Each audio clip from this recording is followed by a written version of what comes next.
సంవత్సరాల తరబడి ఎన్ని మందులు వాడినా మీ మోకాల నొప్పులు తగ్గట్లేదా? ప్రాణ పెయిన్ క్లినిక్ లో అత్యాధునిక చికిత్స.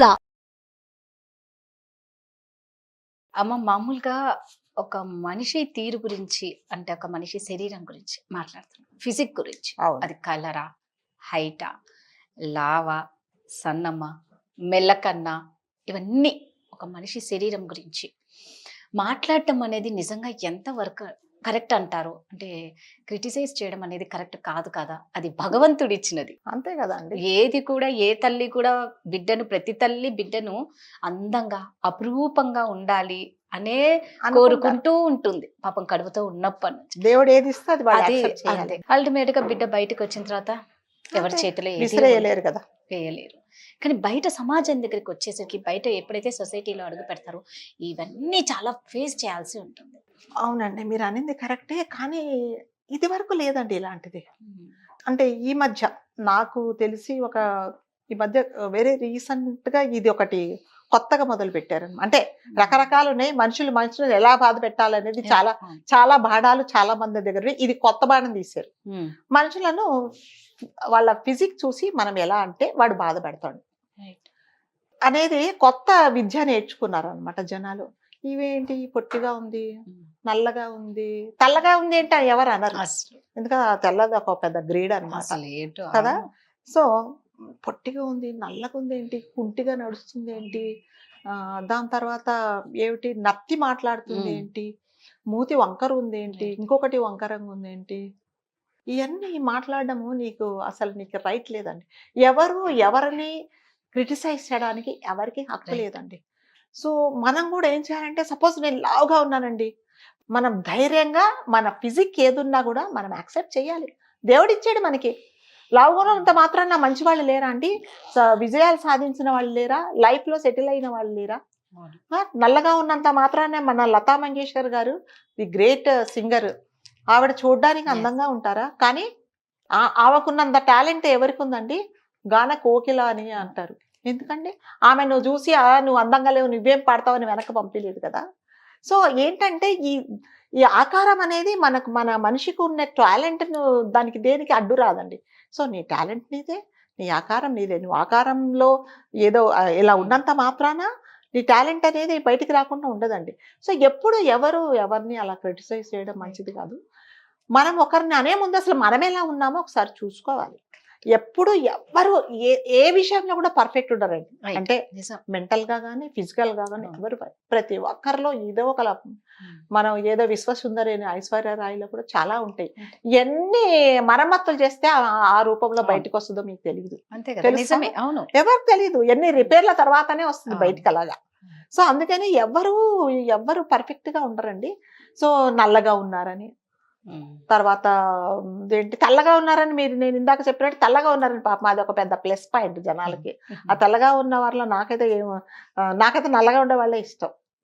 అలా మీరు తెల్లగా ఉన్నారని నల్లగా అలా అని కాదు, కానీ రంగు లేదండి దానికి కలర్కు మనసు ముఖ్యం. నీ వల్ల నలుగురికి ఏదైనా ఉపయోగపడుతుందా అనేదే ముఖ్యం. అంతేగాని వాళ్ళు అలా ఉన్నారు, ఇలా ఉన్నారు, వంగి నడుస్తున్నారు, ఎన్ని క్రిటిసైజ్ చేస్తారంటే నువ్వు అలా అన్నప్పుడు ఆ ఎదుటి మనిషి ఎంత బాధపడుతున్నాడు అనేది ఒక్కసారి ఆలోచించుకో. నీ ఇంట్లో కూడా అలాంటి వాళ్ళు ఉంటే వాళ్ళని అలా అన్నప్పుడు నీ దగ్గరకు వచ్చి నీతో బాధపడినప్పుడు నీకు తెలుస్తుంది ఆ బాధ ఏంటో. సో అదే ఎందుకు చూస్తావు? వాళ్ళ ఉండే టాలెంట్ నీకు కనపడదా? వాళ్ళు ఎన్ని సాధించారో, ఎంత మంచి వాళ్ళు, నలుగురికి ఎంత హెల్ప్ చేస్తున్నారో నీకు తెలియదా? భగవంతుడు వాళ్ళకే ఎక్కువ ఇస్తారండి, వాళ్ళకే ఇస్తారు. చాలా భగవంతుడు వాళ్ళకే ఎక్కువ ఇస్తారు. అవును, చాలా. ఇప్పుడు మీరు అంటే అనకూడదు, కళ్ళు లేని వాళ్ళ దగ్గరికి వెళ్ళండి, వాళ్ళకి ఎంత టాలెంట్ ఉందంట, ఎంత అద్భుతంగా పాటలు పాడతారో, ఎంత అద్భుతంగా అది ఎంత ఇదిగా ఉంటుందంటే వాళ్ళ టాలెంట్ ఉంది. మన తెల్లగా ఉండి ఓ పెద్ద పర్సనాలిటీ ఉంది, మన ఇక్కడ పెద్ద చేసేది ఏమి లేదండి. మనం ఏమి లేదు, గత ఆకారం చూడ్డానికే ఉంటది. నీ లోపల ఎన్ని పురుగులు ఉన్నాయో ఎవరికి తెలియదు అండి. అందుకని ఎప్పుడు ఎవరిని కూడా మనం విమర్శించరాదండి. ఒకవేళ అలా విమర్శించినా కూడా నేను ఎలా ఉండాలో నేను ఫస్ట్ యాక్సెప్ట్ చేసుకోవాలి. అది నేర్చుకోవాలండి ఎవరైనా కూడా. మీరు అన్నంత మాత్రాన నాకు వచ్చేది ఏమి లేదండి, నాకు జరిగే నష్టం ఏమి లేదు, నేను ఇలాగే ఉన్నాను, మరి ఏం చేయాలి? నేను కూడా కష్టపడ్డాను, లావుగా ఉన్నాను, 100 కిలోలు, నాకు చాలా కష్టపడ్డాను, నాకు హెల్త్ ప్రాబ్లమ్స్ ఉన్నాయి, నేను తగ్గను. అందుకని మీరు నన్ను అంటారా? నేను ఇంతనే ఉంటాను, కానీ నేను చేసే మంచి పనులు మీరు చేయగలరా? చేయలేరు కదా. ఇప్పుడు ఆ మధ్య ఎప్పుడో ఒక 1 year బ్యాక్ ఒక యాంకర్ వాళ్ళ అమ్మాయి ఏదో పాపం వాళ్ళ ఏదో ఫిల్మ్ కు తను వస్తే ఎంత క్రిటిసైజ్ చేసి ఎన్నో ట్రోల్స్ చేశారు.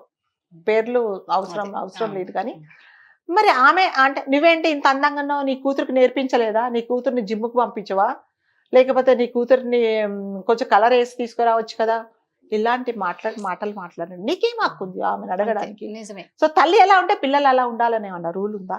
ఉండదు కదా.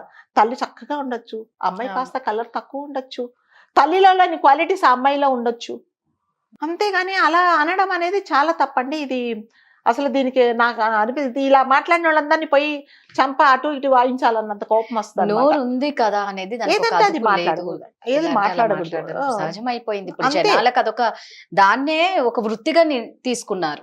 ఇలా మాట్లాడటమే వాళ్ళకి ఒక వృత్తి అన్నట్టు అయిపోయింది. అందులోనే వాళ్ళు ఆనందపడతారు, పైశాచిక ఆనందం. అదే వెనక్కు తిరిగి నిన్నంటే నీకు తెలుస్తుంది నువ్వేంటో, నువ్వేం మాట్లాడుతున్నావు అని అన్నప్పుడు వాళ్ళకి తెలుస్తుంది. కానీ వీళ్ళు ఏం చేస్తారు, అవును కదా నేను ఇలా ఉన్నానని నన్ను అన్నారేమో అందుకని వాళ్ళు యాక్సెప్ట్ చేస్తున్నారు. ఒకసారి వెనక్కు తిరిగి ఒకసారి మాట్లాడండి, అప్పుడు ఎవరిని మాట్లాడరండి.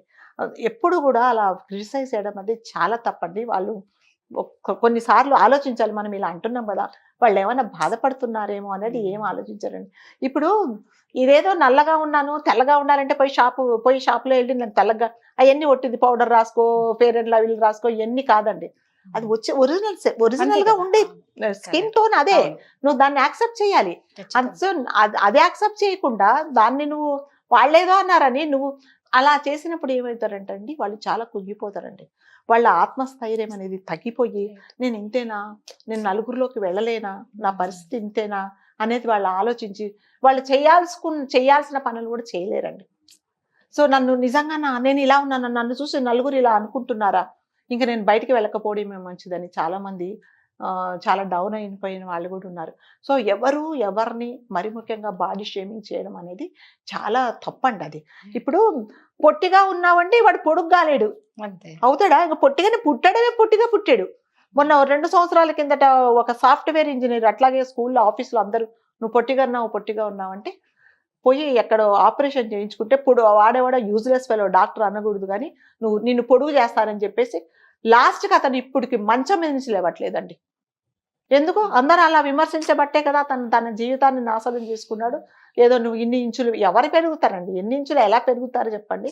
అంత చదువుకున్న వాళ్ళకన్నా బుద్ధి జ్ఞానం పనిచేయద్దా? లాస్ట్కి ఇప్పుడు బెడ్ రెడన్ అయిపోయి ఏం చేయలేకపోయి కాళ్ళు పోయినాయండి ఆయనకి. వీళ్ళకేంటంటే చదువుకొని కూడా వాళ్ళు చెప్పిన మాట వీళ్ళు వినేసి తన జీవితాన్ని నాశనం చేసుకున్నాడు. సో ఎప్పుడు ఎవరిని కూడా మనం బాడీ షేమింగ్ చేయడం అనేది తప్పండి. వాళ్ళు ఎలాగంటే ఎలా ఉన్నా కూడా వాళ్ళు ఏంటో నిరూపించుకొని వాళ్ళ టాలెంట్ వాళ్ళు బయటకు పెట్టుకొని వాళ్ళు పైకి వస్తారు. సో మనం అనేసి ఒక మంచి ఒక సొసైటీకి మంచి పని చేసే వాళ్ళను మనము లూజ్ చేసుకున్నాం. అందుకే ఏంటంటే ఫస్ట్ నుంచే మనమే అంటే పేరెంట్స్ పిల్లలకి ఫస్ట్ నుంచే వాళ్ళల్లో ఒక కాన్ఫిడెన్స్ లెవెల్స్ ని మనమే పెంచాలేమో అలాంటి పిల్లలకి. అంటే బయట రేపు ఇలాగే ఉంటుంది నాన్న, నువ్వు ఇవన్నీ తీసుకోవద్దు, నువ్వు అనేది ఏంటి అనేది ఇది, నీలో కాన్ఫిడెన్స్ ఉంటే నువ్వు ఏదైనా చేయగలుగుతావు. అందరు అలాగే అంటూ ఉంటారు, ఎవరివి వినకు, తుడుచుకొని వెళ్ళిపోతూ ఉండాలి. టాలెంట్ ఏంటో నువ్వు ఎలా ఉన్నావో అలాగే ఉండని ఫస్ట్ ఇంట్లో కొంచెం బాగా వాళ్ళకి చెప్తే రేపు ఇందాక మీరు అన్నట్టు సూసైడ్లు కాదు ఇలాంటివి జరగవు. లేకపోతే అది మనసుకు తీసుకొని మనలో ఉన్న మనం ఏంటో మనోవేదన పడుతూ అంత అవసరం లేదు, బయటికి రాకుండా ఎంత మందోనండి ఫిజికల్లీ ఛాలెంజ్డ్ కురూపిగా ఉన్న వాళ్ళు కూడా ఎంతో మంచి వాళ్ళు ఉన్నారండి. భగవంతుడు వాళ్ళకి ఖచ్చితంగా టాలెంట్ ఇచ్చింటారండి, ఉంటుంది వాళ్ళల్లో. అవును, మహానటి సావిత్రిని గారిని కూడా నీ మొహం కెమెరాకు పనికిరాదు అన్న వాళ్ళు ఇవాళ ఆమెను కొన్ని తరాల తర్వాత కూడా ఆమెను మహానటి అని అంటున్నాం. ఎందుకంటే ఆ రోజు ఆమె నిజంగానే అవునా నేను దేనికి పనికిరాను అని ఉంటే మనం ఒక మంచి నటిని పోగొట్టుకుంటే కదా. అందుకని వాళ్ళు అన్నంత మాత్రాన మనం తుడిచిపెట్టేస్తారండి, ఏం కాదు. అంతే, ఏదైనా సరే ఈ చెవులవి నీ చెవులు వదిలేయాలి, అసలు ఎవరిది పట్టించుకోవద్దు. నువ్వు ఏ చేయాలనుకున్నావో అది చేస్తే బెటర్ అండి. అంతే. సుమన్ టీవీలో మీ పర్సనల్ అండ్ బిజినెస్ ప్రమోషన్స్ కోసం కింది నెంబర్కి కాంటాక్ట్ చేయండి.